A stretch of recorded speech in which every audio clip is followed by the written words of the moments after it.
Hi guys and welcome back to my channel. Today I am here with the next update for my first update for my palette. As you know, I am planning my Modern Renaissance this year, so I will go through where I am with this palette now at the end of January and what kind of progress I made on this in the past month. Before I jump into that, if you're new here, please consider subscribing. I would love to have you in the family. But let's just jump into the video.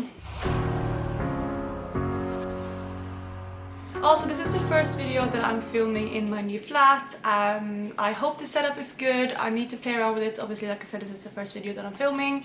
But let me know if you have any feedback on the background or yeah, just in general the setup, because yeah, I need to figure out, but I think this is a good place to film. I have my old bookshelf next to me, I have some plants, so I think this looks good, but if you have any feedback, let me know. But without any further rambling, let's just move in to where I was with my Modern Renaissance palette at the last month, so at the introduction of this project. So I'm gonna scooch to the side as I normally do, and I'm gonna put up pictures here of where I was with my palette. So as you can see, this is what my palette looked like at the introduction. I already had quite a few pans in here. I had 9 pans in this palette in the introduction, so you can see I already had a little bit of love in this palette. Unfortunately, I haven't been able to hit any more pans in the past month, but this is where I am today. So I think it's going to be easier if I throw up the comparison pictures, because I think that's going to be easiest for you to see the difference. But let's go through every shade in order. So the first shade in the palette is Tempera, which is the kind of satin shade in the palette, and I did use this 24 times in the past month. And you can see the pan has expanded quite a lot in this eyeshadow. I think this is going to be one of the first I finish. Might not be the first one, but it might be like the second one that I finish. But I'm really excited with the progress that I have on this eyeshadow in the past month, and I think this might stay around for maybe another 2 months, so I'm really excited for that. And this shade I mainly use to blend out eyeshadows because I don't set my lids before I start my looks. Next to that, we have a shade that I actually really enjoyed wearing this past month, and I wasn't sure I was going to use this much until summer, but I really have been enjoying this, and that is the shade Golden Ochre, and I used this one 9 times in the past month. And I do think I have a little bit of pan expansion in this eyeshadow, not as much in some of the other ones, but definitely a little bit. But this is another one that I already had pan on at the introduction. Next to that, we have the shade Vermeer, which is the shadow that I think I'm going to finish up first. I used this 29 times in the past month, and today I'm actually wearing this as a face highlighter. I'm not sure how well you can pick that up, but yeah, I am wearing this as a face highlighter, and it works really well for that. I also use it as an inner corner highlight sometimes, but it's not as shimmery as I like it, and that's why I'm also using it as a face highlighter. And because of that, I think this shadow is going to go first out of all of them. But I definitely do have quite a lot of pan expansions, and even if you look at the pan itself, it's not too much like eyeshadow around it, like it's very evenly worn down. So I think this is definitely going to be the first one to go.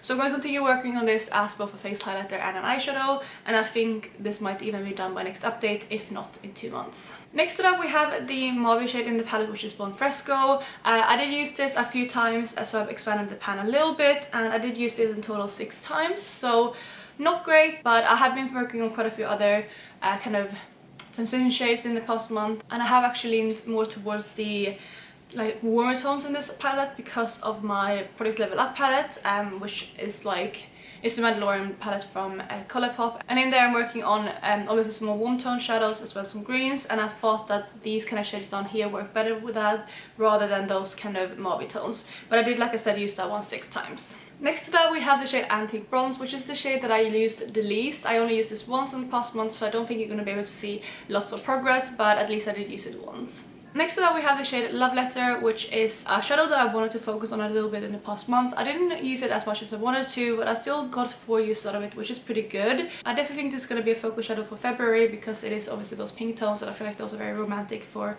Valentine's Day and February in general. So I'm definitely going to continue working on this eyeshadow, but that is Love Letter.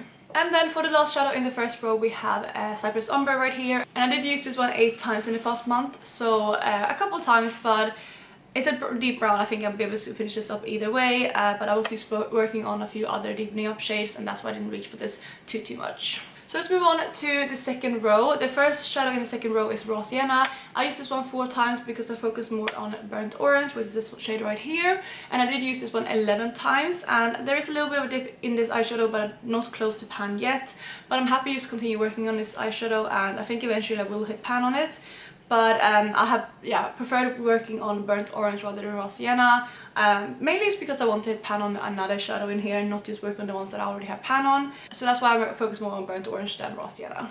Next to that we have the shadow Primavera, which is like the golden, slightly deeper version of Vermeer, and I did use this one 3 times in the past month, so not that many, but it is a bit deeper for me right now, so that's why it doesn't really work as well as any corner highlight or face highlight right now, because it is deeper than Vermeer, and that's why I'm focusing more on Vermeer now, and then I will go to Primavera more in summer or when I do get a bit more of a tan. So yeah, only 3 uses on that. Next to that we have Red Ochre, which is a shadow that I use 6 times. I really like this as a deepening up shade, and I actually prefer this as a deepening up shade than Cypress Ombre. I haven't been going for super dark looks, and I think that's why I preferred Red Ochre, and it's definitely one that I'm going to continue working on. Next to that we have the shade Venetian Red, which is another one that I didn't use as many times as I wanted. I used this 3 times, and I find it quite difficult splitting my time between Venetian Red and Love Letter because they are so similar.